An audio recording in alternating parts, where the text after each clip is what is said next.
Akhirnya kamu lulus dari ITB dan mendapatkan pekerjaan. Ini salah satu pekerjaan impian banyak orang nih, bisa bekerja di perusahaan minyak dan gas, bahkan oil and gas, dan berasal dari Inggris dan dengan gaji yang sangat besar. Iya. Nah, ini salah satu dream job. Tapi justru ketika kamu punya kesempatan itu malah resign. Iya. Berhenti dari pekerjaan dan fokus untuk membangun yayasan.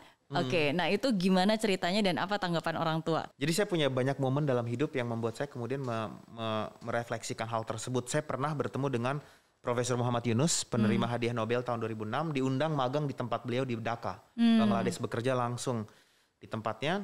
Saya bertemu juga dengan Presiden Barack Obama face to face waktu melalui sebuah program dan ada town hall. Dari situ saya belajar tentang kebahagiaan hidup adalah ketika kita menciptakan dampak buat orang lain, maka kebahagiaannya itu akan abadi. Karena kebahagiaan kita itu tinggal di orang tersebut dan dia bermultiplikasi yang membuat kita juga makin bahagia. Dan itu yang membuat saya berpikir kalau saya bekerja di perusahaan, gajinya besar untuk saya sendiri dan keluarga, saya pikir saya tidak bisa menciptakan dampak dan saya tidak akan pernah mencapai kebahagiaan yang seperti disampaikan oleh orang-orang hebat tersebut.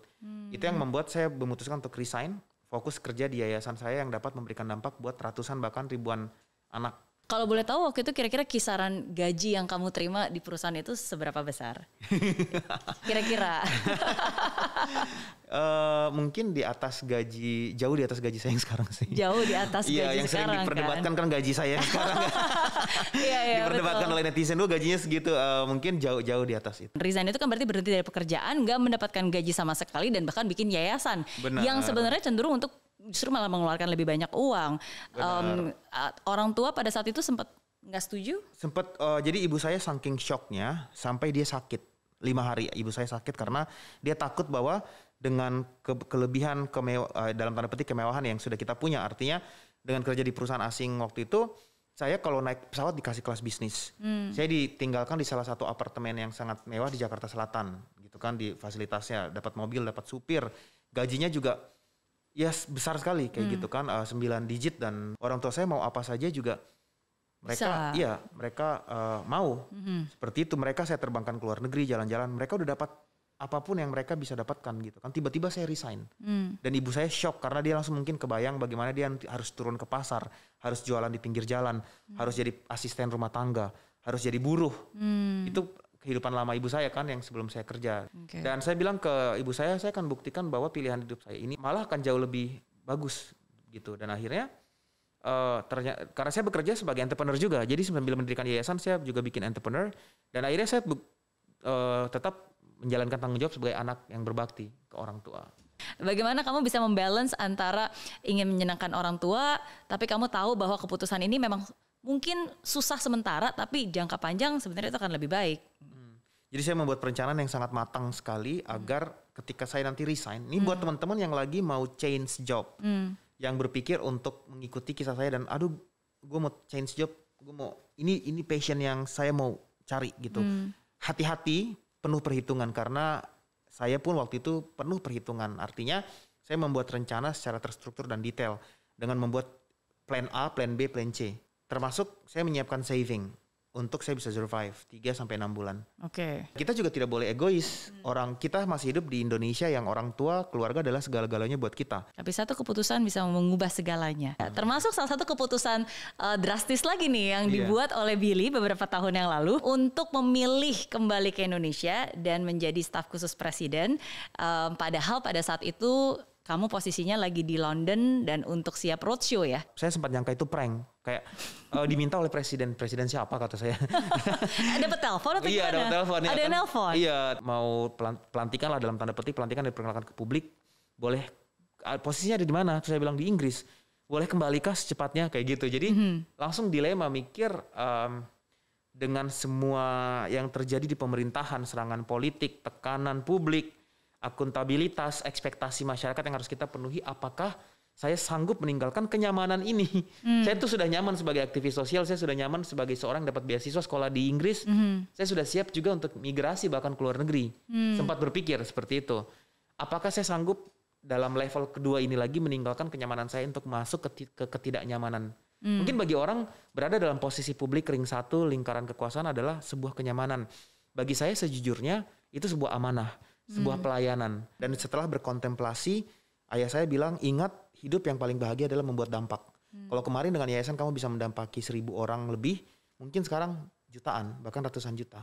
Maka ambil amanah tersebut. Ya, semangat dari ayah saya itu yang membuat saya mengatakan iya. Ayah saya pernah bernazar dalam doanya, saya ingin melihat anak saya ada di panggung nasional. Oke. Kayak gitu. Entahkah dia mau sebagai apapun itu, tapi saya pengen lihat anak saya itu diagung-agungkan sesuai dengan namanya yang saya kasih dia, yaitu Gracia Josaphat Jobel. Gracia artinya anugerah, Josaphat artinya seorang pahlawan, Jobel dari kata bahasa Hebrew yang artinya jubileum, atau sebuah pembebasan atau dampak ya. Seorang pahlawan yang merupakan anugerah buat kita untuk menciptakan perubahan. Jadi dia dengan penuh kebanggaan bisa juga ikut ke istana, bisa menceritakan ke masyarakatnya di kampung bahwa anak saya tuh kerja di istana langsung dengan presiden. Kalau dari tadi kan dilihat Billy itu kesannya wah rajin belajar, selalu punya target ya kan, pengen achieve mimpi. Nah tapi di balik semua itu ternyata seorang Billy juga punya suara yang bagus dan bahkan tadi sempat bilang kan sempat ngamen sana sini. Sekarang kita pengen ngetes untuk mendengarkan sebagus apa sih suaranya Billy. Udah ada fishbowl dan di fishbowl ini udah ada beberapa lagu dan juga penyanyinya. Nah, jadi Mas Billy bisa ambil. Oke. Nah, terus dilihat. Nah, yang mana? Satu. Oke.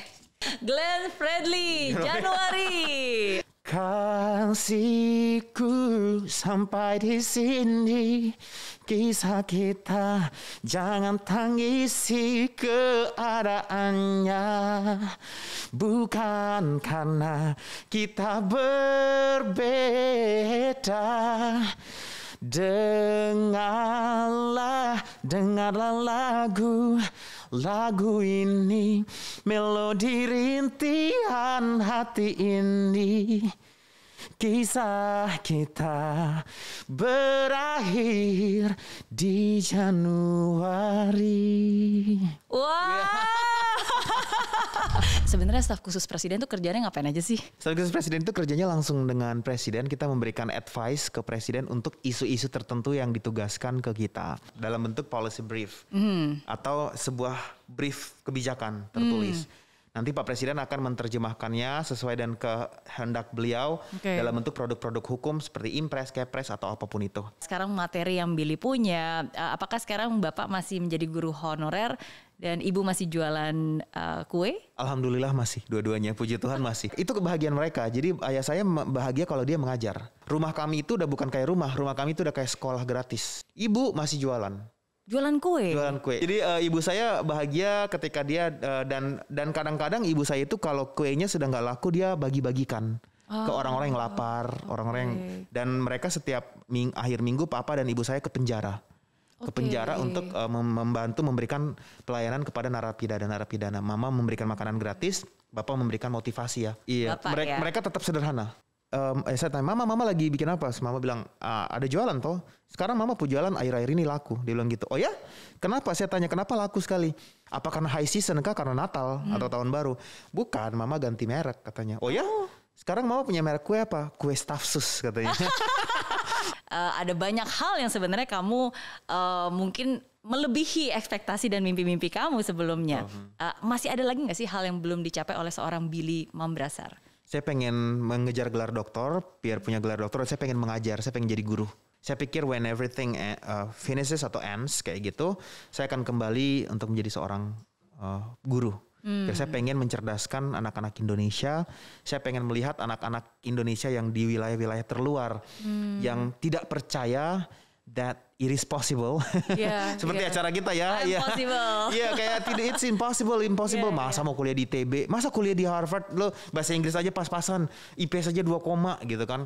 Saya pengen bilang ke anak-anak ini nanti ketika sekarang nih saya berkeliling Indonesia kan dalam posisi sebagai staf khusus, saya bertemu dengan anak-anak itu dan saya bilang everything is possible. Semuanya mungkin, tidak ada yang tidak mungkin. Yang membuat tidak mungkin adalah karena kamu ketakutan sampai kamu menyerah. Nah, jadi ada banyak sekali pembelajaran hari ini dari seorang Billy Mambrasar. Khususnya untuk saya yakin bahwa keterbatasan itu bukan untuk ditangisi. Tapi keterbatasan itu akan membentuk dan memampukan Anda untuk siap di segala kondisi. Biarkan saja ketika Anda dianggap halu, karena masa sulit akan berlalu dan yang menertawakan Anda nanti juga akan menjadi malu. Gak pernah takut dan jangan pernah takut ketika Anda adalah minoritas. Tetap tunjukkan bahwa Anda punya kualitas dan Anda pantas untuk berada di atas. Hidup yang penuh tantangan dan kesulitan adalah kesempatan untuk Anda membuktikan bahwa Anda bisa membuat perubahan. Dari impossible jadi I'm possible.